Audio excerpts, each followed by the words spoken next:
So good afternoon, everyone. Such an honor to be here today among such thoughtful people doing important work. And as just mentioned, my name is Beth Keeley. My current role is actually Chief of the Human Trafficking Division at the Office for the Attorney General of Massachusetts. And as many people may or may not know, the Attorney General is the Chief Law Enforcement Officer here in the state of Massachusetts. And the work of the Human Trafficking Division, we like to think of the work that we do as with three goals. We're aiming at policy innovation, prevention, and high-impact prosecutions. And so I'll talk a little bit about the work of the division, and as was discussed, sort of try to give you the local picture and the domestic perspective. So talking a little bit about Boston in particular and Massachusetts. But just a little bit more about me. Prior to my work as a prosecutor at the Attorney General's office, I worked as a prosecutor for about 10 years now, and I was previous to the AG's office, an ADA, an assistant district attorney in Boston, at the Suffolk County District Attorney's Office. And there, I was also doing human trafficking work, focusing on exploitation of children, and also work prosecuting child sex offenders. So I focused my work on assisting vulnerable populations like many of you, and I've been lucky enough to work as a prosecutor for elected officials who have made that a priority for their offices as well. So in terms of the scope of the human trafficking picture here in our state, I would say, and I know maybe you've heard that we're currently facing some very big challenges in our state. The opiate epidemic, as we spoke about a little bit earlier today, has become an incredibly pressing issue related to that access to mental health care, substance abuse treatment, criminal justice reform coincides with that, reducing gun violence, but all these things, of course, play into perpetuation of human trafficking. And so understanding this at the Attorney General's office, we know that there's not a way for government to just do this alone, and that partnerships and collaboration are key. So again, I'm thankful that this workshop today highlights that idea and is focused on that goal. And this is a global issue, but we in Massachusetts fight against the prevalent myth here that human trafficking doesn't happen here, but we know it does. And we know that human trafficking is happening here, in addition to the fact that it's happening across the world and that it's a growing criminal industry. And I think at its core, right, human trafficking turns people into commodities. And thinking about that as a baseline, it's selling people for sex and for labor. So we understand, of course, that these crimes do not have geographic, demographic, or economic barriers. And people of every background are being exploited from all walks of life. But specifically here in Massachusetts, we're seeing people trafficked because they're caught in a cycle of substance abuse and a cycle of poverty and violence. And often in our sex trafficking cases, we're seeing these victims, they're dealing with serious addiction issues. They've suffered in their lives sexual abuse, physical trauma, domestic violence in their lives. And we see this with labor trafficking victims as well. And then when we find these individuals, or even if we don't, we understand that they're intimidated and they're exploited. They feel trapped. They feel trapped in the situation they're in. We also know that in the state, we're talking about women, but we're also talking about men, and we're talking about girls and young boys. So in Boston, we understand that the average age of entry into the sex trade is between the ages of 12 and 14 years old. Those are kids. That's child abuse. And we're conscious of some statistics we think about that ring true across the country, that 3 out of 4 women who are exploited through prostitution have also been raped and sexually assaulted, and that nearly all victims have endured physical assault, all. And that most all victims are suffering from do suffer from traumatic stress disorder at incredibly high levels. So these are and I'll talk about some more statistics, but I just step back for a moment to ask you to think about these bits I'm throwing at you, and think about just how shocking they really are. I'd like to talk a little bit about demand and the issue of demand. I'm very heartened to hear that we've talked about it quite a bit already in this workshop, but it's something that the Office of the Attorney General is focused on raising public awareness about as well, especially in terms of sex trafficking. Something the Office of the Attorney General and my division in particular is focused on is shedding light on this fact that demand for commercial sex is the driving force behind sex trafficking, and that it is this basic economic principle of supply and demand. So whether buyers actually realize it or not, they are the catalyst for sex trafficking. And so one of our NGO partners that we've connected with is Demand Abolition, and they have worked to provide information and data in terms of this issue in particular. And so in a recent study by our friends at Demand Abolition, we know that people in the Boston area alone, and forgive me if you've heard some of these statistics, but I think they are also shocking and need to be repeated. People in Boston alone, we understand, have searching online to buy sex more than 20,000 times within a 48-hour period. And in addition, other research by Demand tells us that by using social media accounts from survivors, law enforcement, and online search data, we know that sex buyers are looking for purchasing opportunities smack in the middle of the day. Right about 2 o'clock is the peak time where people are accessing Backpage.com, and that we know that people are often actually looking for these purchasing opportunities from their workstation. We know that this is happening right down in the financial district. Again, this is shocking. These are statistics I think that many of us here may understand, but across our communities, people I think don't see this as an issue here in our state. And so sharing these statistics is a way, I think, to make an imprint in people's understanding. And so in addition to partnering with NGOs to sort of spread awareness, we've taken our efforts to the street, as I'll say. Last December, we co-hosted, I should say, with CEASE. I'm not sure if people are familiar with CEASE, but CEASE stands for Cities Empowered Against Sexual Exploitation. It's an initiative out of Demand Abolition, and there are CEASE cities across the nation. Boston is one of them, and we've partnered with the City of Boston, the Mayor's Office, to support the CEASE initiative here in Boston. And so we co-hosted with the Mayor's Office and CEASE last December a statewide training for law enforcement to educate and motivate local police on the issue of demand and how they could work in their own communities to address the issue.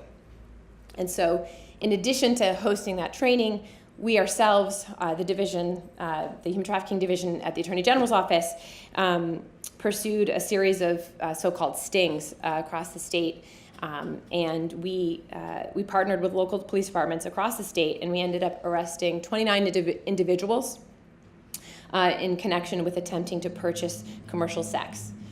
And again, this with the goal of highlighting that demand is an issue, and that the Attorney General herself and the statewide office is interested in focusing on this and even bringing prosecutions.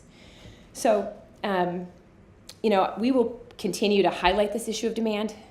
We'll continue to work with local law enforcement and partners like Demand and CEASE, and that is our goal, to focus on that particular issue, and our goal to end victimization of vulnerable people and to sort of turn the lens away from victims and on the buyers that are perpetuating this. Another focus, in 2016, our office announced a zero tolerance policy on the purchase of commercial sex for all employees and all vendors to the Attorney General's office. And then following that update of our own internal policy, the AG herself spoke to the Greater Boston Chamber of Commerce and announced that policy and called on the business community to join us in adopting the zero tolerance policy. And so, and as I mentioned, another great partner in this particular issue is the mayor of Boston in our joint efforts with the Cease initiative. So to talk a little bit about labor trafficking and what we're seeing here and what we understand under state law, it is a crime in Massachusetts to subject or provide any person for forced services. Forced services, according to our laws, are services performed or provided by someone obtained or maintained by physical restraint or abuse of the law or abuse of a legal process or by causing financial harm to a person. And our division has worked to investigate multiple allegations of labor trafficking, and we've strengthened our alliance with the AG's office's Fair Labor Division with the goal of assisting victims and frankly just locating victims to assist. But together with Fair Labor, we've handled instances of domestic worker cases where we are aware of workers being brought to the United States from other countries, but were not paid properly, and when they tried to speak up about about not being paid, they were threatened. So Massachusetts has fairly strong wage and hour laws, which protect all workers and ensure that they're treated fairly. So in addition, I raise that because in addition to the ability to charge labor trafficking, we have the tools of wage and hour criminal enforcement or civil enforcement to focus the lens on employers and shed a light on what their activity is. But we know that in particular with labor that this is underreported, and we're not seeing as much as we know the issues out there. And I say this, in speaking with our Fair Labor Division, we know that just in the past year, there's been a decrease in individuals coming forward. And we believe this is associated with the current climate around immigration issues. And basically there's a fear, and it's a climate of fear. We're working with Fair Labor and community partners to get the word out. And to get the word out not just to victims that we're here and we want to hear from you, but to exploitive employers and traffickers. Because we want employers to know this conduct is not acceptable, and we will hold them accountable. And we want these workers to understand that we will fight for them, and we're here to work on their behalf despite what their immigration status is. And I think it's accessing those victims to have them understand that our office really is looking to enforce these laws regardless of their immigration status. And we're willing and able to seek cases to certify for UNT visa applications. So, all right, I spoke a little bit about labor trafficking, but I've talked a little bit generally about human trafficking law here. So many of you know that the federal law against human trafficking in the United States was enacted in 2000, right? The Trafficking Victims Protection Act of 2000 was the first comprehensive federal law to address trafficking in persons. So making it a crime on the national level to traffic persons for sex or labor. And so after 2000, many states started enacting their own state laws to address trafficking within the states. We get to 2011. The Attorney General's office, along with a coalition of state legislators and advocates at that point, helped to lead an effort to pass a comprehensive human trafficking law here in Massachusetts. And I chuckle about that because 11 years seems a little bit late, but I like to highlight the fact, and I know others will as well, that although it took 11 years, I think that it's been said that the law here in Massachusetts are one of the strongest laws that have been passed across the nation. So although it took some time, we did it right. An act relative to the commercial exploitation of people is the bill that was passed in 2011, enacted in 2012, and it established sex trafficking and labor trafficking as crimes. This law also increased penalties for sex buyers. It also encouraged greater collaboration amongst law enforcement and other agencies. It established a safe harbor provision which for juveniles found being prostituted allowed for their criminal cases to be diverted, and instead of facing arraignment on those charges, those children would be directed to the Department of Children and Families and have resources directed in their way. So in terms of the crimes established here, the new law in Massachusetts, important distinction between the federal law is that we do not, especially with the sex trafficking crime, this is an important distinction. We do not have the requirement to prove force, fraud, or coercion, which is part of the federal definition of sex trafficking. So what that means, if we are able to show a trafficker is knowingly facilitating a person being sold for commercial sexual activity or benefiting from it, then that qualifies as sex trafficking under our law. And the highest court in our trial courts, the SJC, affirmed in 2015 the constitutionality of our state law and noted that this crime is about the state of mind of the trafficker, the exploiter. And they stated in this case, affirming the constitutionality, that the only relevant consideration is whether the perpetrator has engaged in the enumerated prescribed conduct with the requisite mental state.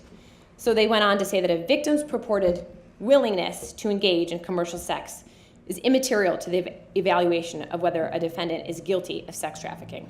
And I think that's so important to understand, and we stand up in court and say this all the time, because even when we're in court under this law, I'll hear defense attorneys say, well, she willingly engaged in this, and the highest court here has said, it's not about what she said or what she thinks, it's about what that person did to her. So another part of the 2012 bill was to establish an interagency task force to make findings on sort of the state of play in Massachusetts and suggest policy recommendations in focused areas. And those areas are victim services, data collection, demand reduction, education and training, and public awareness.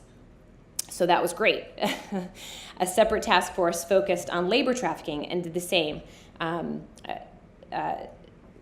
generated recommendations based on the specific labor trafficking goals. So these task forces generated the reports in 2013 and 2014. And again, the recommendations, I like to think of them as this ideal framework that the committees generated for our state, in which we can address various issues with a multifaceted approach. However, I'll say this, recommendations are just that, recommendations. So there's work to be done. So that we have these ideas, and at this point it's about implementation and how we can get to the point of implementation. And that's the big question. That's where we are at this point. So I'm hopeful with continued focus and raised awareness of the public and our partners, we will continue to work to get some of these plans for solutions that have been identified put into action. So in terms of the work of my particular division, I'll talk about that a little bit more specifically. So my team is 4 prosecutors. We work with 2 specialized victim advocates who are trained to work with victims of human trafficking, and we have a assigned squad of Massachusetts State Police troopers that works directly with our team. We often in our cases have a financial investigator assigned to work with us as well to help us think through the money aspect of these investigations, which has become pretty much mandatory in every investigation we do, because as we understand, money and trafficking go hand in hand. So we handle high-impact, multi-jurisdictional human trafficking investigations across the state, and we have statewide jurisdiction. So we can bring a case in any county and in several counties at the same time, which of course makes sense and is needed in trafficking prosecutions. But so one, as I've mentioned a couple times now, but I'll say it again, so we're working, especially right now, in dealing with the opioid epidemic, and we're seeing more and more people with addiction being preyed upon.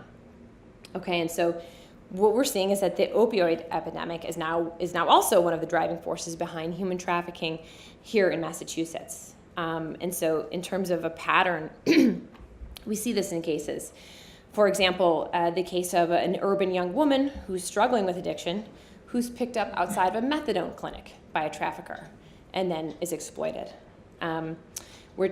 Just this past, I spoke about this case a little bit this morning, but earlier this year, we indicted a man who's trafficking a constant stream of opioid-addicted young women and selling them for sex in the promise to give them a constant supply of heroin. Another familiar story that we see in these sex trafficking investigations is the young teen who runs away to escape sexual abuse in her own home and is picked up very quickly by a pimp who promises to take care of her and then quickly forces her to sleep with multiple men each night, and often ends up addicted to drugs as a way to cope and to deal with the pain of what she's enduring. This summer, we indicted 10 defendants who had organized a commercial sex trafficking and money laundering enterprise that reached across the entire Northeast. And we have seen this other familiar pattern, and it sounds like Val Ritchie spoke to this a little bit yesterday in his focus on demand, but understanding this constant stream of illegal massage businesses and brothels involving bringing foreign-born women here, and that these women are far away from home, few options for work, and end up in a life of sexual servitude and sending money with the idea that they're going to send money back to their family. So these are some of the familiar patterns that we've seen in some of our cases. We have a wide variety of cases, and that's just a snapshot. And since 2012, we've charged close to 40 individuals at this point with human trafficking, primarily sex trafficking. I continue to get the question, do you have labor trafficking cases?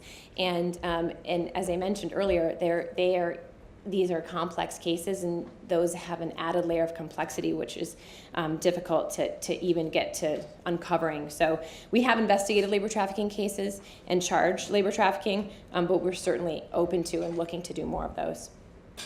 And so the Attorney General's Office is committed to combating human trafficking through a variety of approaches. And our goal is improving access and delivery of services to survivors, reducing demand, and going after traffickers, exploiters. And again, we understand that it's not one agency or group that does this alone, and that while we have made progress in our state on some issues, there's still so much work to be done to combat human trafficking.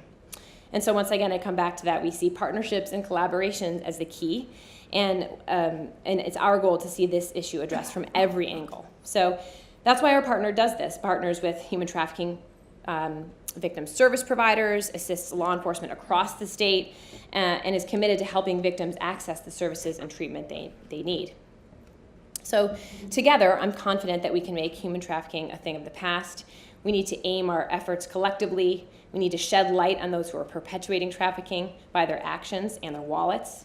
And we need to work together to dismantle the trafficking agenda. We can change the way the greater community, the local community, and the global community sees these issues if we show the world what it looks like through the eyes of victims and survivors. Well, thank you all for the work that you do out there, and thank you for inviting me here today.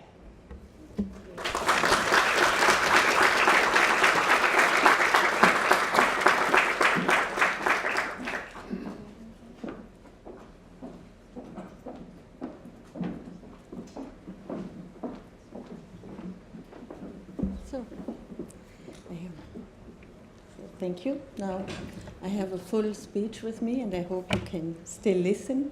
It was very kind of you, Kaya Schilde, to introduce me that I did so a lot of things. And I have to say, I'm from Bavaria in Germany. Politically, this is like Texas in the US. I have a working class background. And when I joined in '85 the Women's International League for Peace and Freedom, I was very impressed by Jane Addams, the first woman who received the Nobel Peace Prize, and with her work as an anti-war activist, but also what she did in Chicago, establishing the Hull House community and analyzing why we poor Europeans were fighting each other to hell and can still live peacefully together when we are migrants. Now, in the European Parliament, I have a clear human rights focus. This is the things I'm interested in. And as Beth Keeley just said, human trafficking makes a person or makes people to a commodity. And I think this was the central understanding why I thought I always have to have a special focus on modern slavery. That was also, and that it is in the essence against human dignity. So now, my issue given for this lunch is reflections on migration and some on human trafficking. On migration, you see in Europe this is very high on the agenda, the topics of the political debate, I would say. And when you look at the recent elections in some European member states, they took a lot of energy on focusing on migration. And with what a result? We have mixed results. Let's say in the Netherlands and in Germany, those extreme right, nationalist and authoritarian political groups have gained 12 to 13%. Successful in the Netherlands because we thought they will be much higher. In Germany, it is the first time that with this result, we are just forming a government now. We have 90 seats in our parliament. Getting to people will have these seats who are clear Nazis or have a national authoritarian orientation. Still, in the German context, none of the other parties is willing to form a coalition with them. In France, in the last elections, the Front National under the Marine Le Pen, she lost against Emmanuel Macron, but she lost with 34%. And the most worrying results 2 weeks ago with the Austrian elections, where the extreme right Freedom Party of Austria got 25% votes and is expected to be forming a coalition with the Conservative Party, the Austrian People's Party. And also a young, dynamic, to my taste he's not good looking, but young and dynamic guy, Mr. Kurz, won the elections. And after running a clear anti-migration campaign. So this is the context. And what do the political parties do who are in the mainstream? To look to those parties who are successful. And so we belonging to, as I belong to the Greens, the center left, we always have to be very active that we don't deform our policies, because we then analyze why are we so in the defensive. Yeah? And I speak here only on migration, but the whole drive to the right means also that our democracies are heavily under attack. And a regional organization like the European Union is at the brink of being destroyed if we are not getting in the forefront to defending open societies, democracies, and actually understanding ourselves in the tradition of the Enlightenment. But, okay, so the results were not all so bad, because we thought the right wing will go up like this. But we can see, like in the Netherlands, it's not a given. You can fight them. Also, the Green Party, for example, in Netherlands, got a very good result, unexpectedly, being a pro-multicultural society. Now, what do we have on migration? In 2015, the number of people irregularly entering Europe have steadily fallen. 2015, you know, my chancellor, for a chance, did something right, opened the border and asked the people to come in out of this misery and the cold. After this time, so the figures went down. 2015, 1,046,000 something. In 2016, we have 380,000, and in 2017, by the end of October, we have only 160,000 people were irregularly entered Europe. In 2015, most of them came through the East European Mediterranean Sea route, but this has changed because the European Union has made the deal with Turkey, and so people couldn't come. And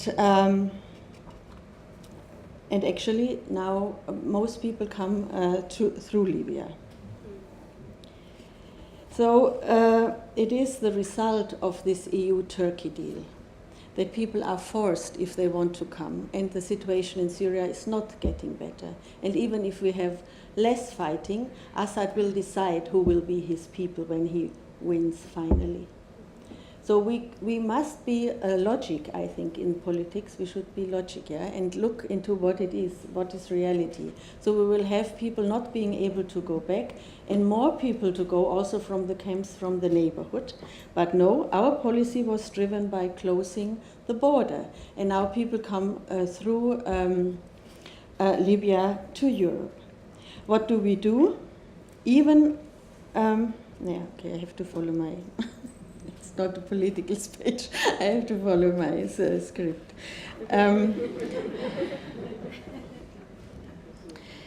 So we closed this, and now we are doing our utmost to close also the route between Libya and Sicily. The figures of people coming to Europe went down, but the people who are dying by trying to come to Europe, they are still significantly high. For example, in 2016, more than 5,140 migrants died.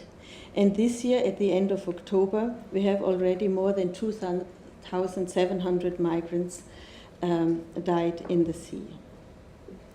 But despite these numbers, leadership of the European Union, how can I say, projects this policy as something successful, because the overall figures of migrants are going down. So, in the last speech, actually, of Mr. Juncker in October, or in September, where he gives, he copies the US style of State of the Union, and he addressed, is a long speech, all aspects of the European Union, and he spoke about, I quote, that Europe is not a fortress and must never become one. He states that Europe is and must remain the continent of solidarity, where those fleeing persecution can find refuge. I thought for some while I'm really dreaming. I hear kind of a fairy tale, because even in the paperwork we have of the European Union, all those policies, which were there also 2 years ago, where we say we have to have more legal ways to enter the European Union, they are completely underdeveloped. What kind of measures we can do? Or we don't have an organized labor migration policy in the context of the European Union at all. But Juncker, again in September, after being relieved that the Front National has not won the French elections, otherwise we could have closed down the European Union all together, he projected this, that it is successful because we have 97% less irregular migration from the Eastern Mediterranean, and from the Central Mediterranean route, Libya, Sicily, we have stopped access by 81%. So what do we do in such a situation? I think we still have to, from the European Parliament side, we have to look at the European Union and to criticize what do they want, what kind of policy do they want, and what really do they do. The European Union takes always a big pride by saying we do a value-driven policy. And the paperwork is good, and in a lot of policies we also are value-driven. But if you look at the concrete examples, we neglect this. Like I gave the example this morning on the trade policies. With Thailand, we could use this and say we do only trade if the human rights record is okay. But in most of the others, we are reluctant to take away, for example, trade preferences, like in the case of the Philippines, and because we are a very business-driven community.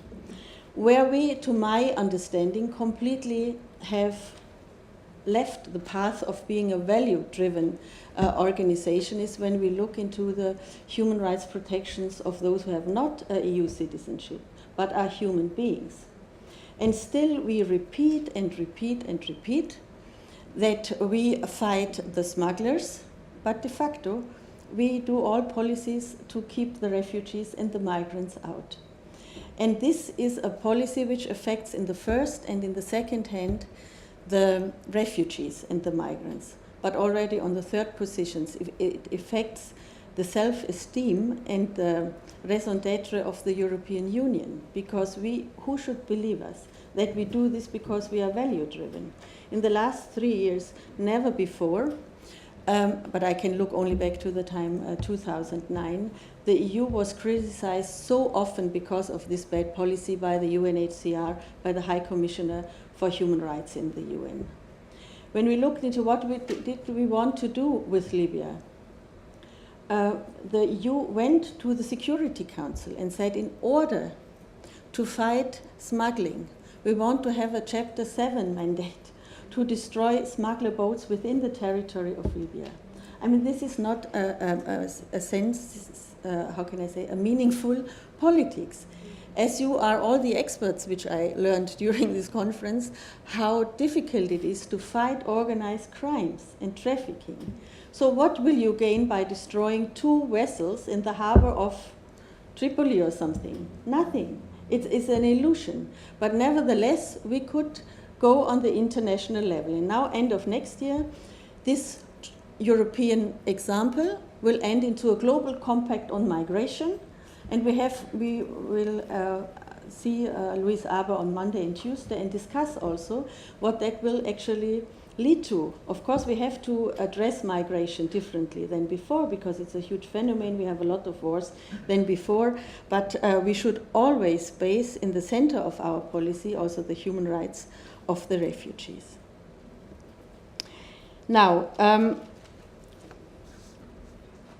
the European Union has we say we have to improve our border policies, because the perception is there are so many irregular people crossing irregular our borders, so we have to have a better European border management.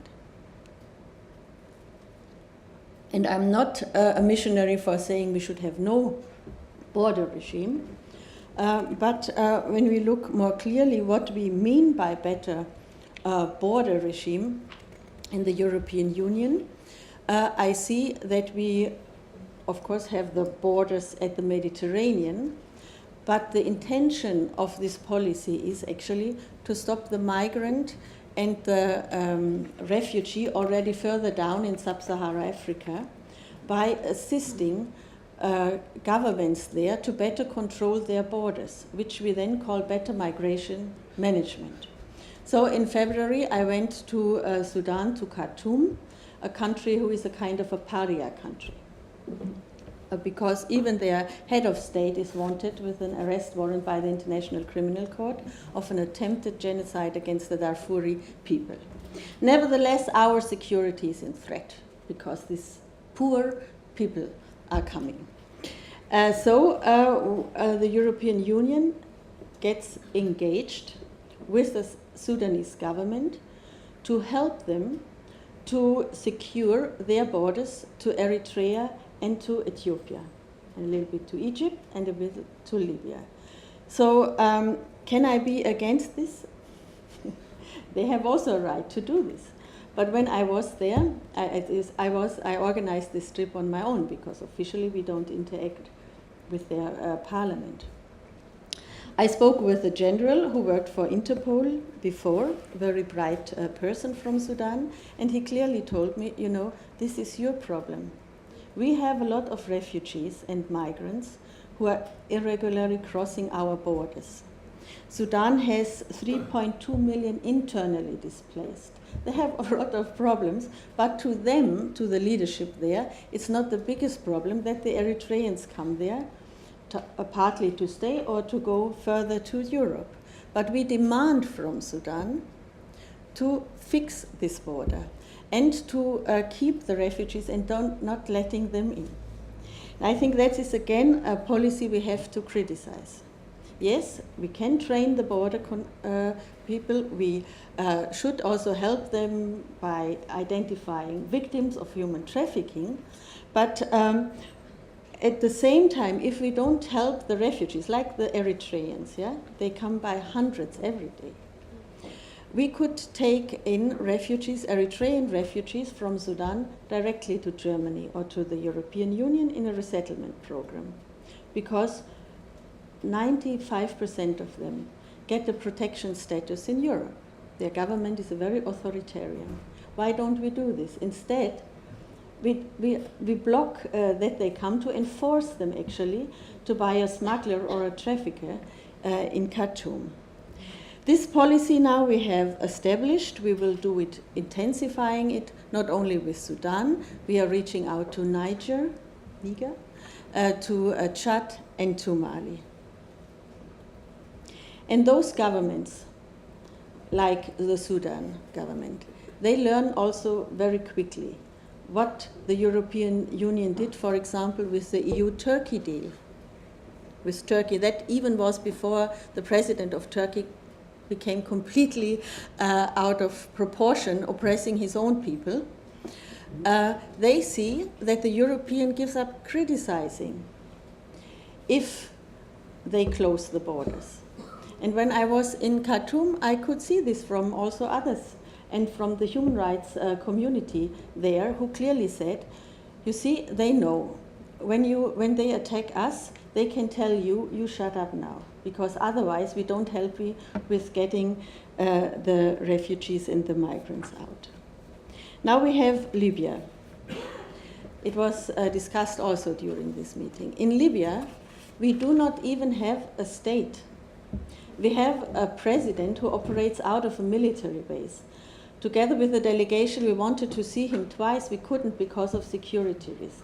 But in our paperwork, and also in the policies of the member states, we discussed the situation is safe to send back refugees who came through Libya.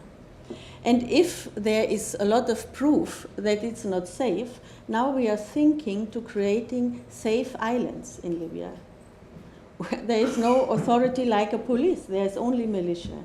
And you can see how deformed this European policy is. It is really deformed. And of course, it is a good EU policy that we try to invest, that Libya will form state institutions. It is kind of a group of militias being divided in 3 and 4. I think that is very important, that we try that they can function as a state. But it is too early to say that it is a state where we can send refugees back. Now, maybe I skip some of this. What is the connection with trafficking? I would say, I said this example. We see that within this mixed movements of people, migrants, labor migrants, but also refugees, they are also victims of human trafficking. And we have in the EU policy that we should train our staff or the others to identify those. But in practice, this is not done. Even in Libya, we have cases, that is, I thought we cannot, it's always, every year it's going worse. And I think it cannot go worse. But even now we have this program to train the Libyan Coast Guard from the European side, because sometimes their professional background is being a militia. They are very good in fighting, they are good in killing and shooting, but not necessarily in protecting someone's rights at the border. So we had incidents which were, we had proof by journalists and other relevant non-governmental resources that some of the Libyan coast guards, they rescued the people from the little ships on the Mediterranean. Saved their lives, perhaps. But then they brought them back to Libyan territory. And some of those people ended up with the traffickers because the militia worked together with them. And now, no research has been done on this, but some journalists, also relevant journalists, they say that 2 big militias who are in the area bordering the Mediterranean. They have been bought with the help of the Ministry for the Interior from Italy to, instead of making their income with bringing them through the ships, by blocking them and then getting money from the Europeans or the Italians not to do this. And I have to wait if somebody does this. I think the figure that no more refugees are coming means that somebody has control now on the Libyan side. So that is the misery. Next year, we will see when we start negotiating sending back refugees to Libya. And then, of course, we demand, that's another area of politics, that when the European Union deals with countries like Libya or Sudan or Mali or Mauritania or Cameroon or whoever, we tell them clearly, we will help you to have good working conditions and living conditions for your population, but only if you take back the refugees, not only from your nationality, whoever we want to send back. And this is a condition which is awful. Like those who know about, development, like for example in Senegal, a very rich, a rich country in itself, but with a lot of poor people. The money the migrants sent back to Senegal worldwide outnumbers the development of the European Union by far. So what should make this government cutting this line by not allowing the people to travel, to go abroad and to migrate? But I think, and now I come back to the beginning, the biggest mistake in the European Union is that our policies are driven by the politicians of the member states, where the next aim is to gain power, to stay in power. And where a lot of problems we have a policy of scapegoating. Now we say we are insecure in Europe because all these jihadist attacks we have, they come from the refugees. Actually, the perpetrators of these attacks are by far have a European citizenship, and maybe in their family some migration background. But still, we say this, we repeat this. We know that in Europe, we cannot continue to live like we did in the past. We don't have enough people. We are too old. Nobody is in the production. We cannot pay our pension and social security funds. We have to organize migration. It's not enough to bring all Spanish and Greek people to get work. That's also a challenge. We need more labor force for outside, but nobody dares to say and to organize this. And so in this mess we are in, and I hope we, those of us in Europe, and we are, I would say, more than half, we would like to continue to live in a continent which is open to people from others, who is aware of its history, where Christianity has a strong influence, but over the years also others have a strong influence, like atheism or other religions, and that we don't want to be a mono-religious region. And we have to, I think, be more active in the political sphere. Otherwise, I have to say we don't learn from our history. So thank you again for having me.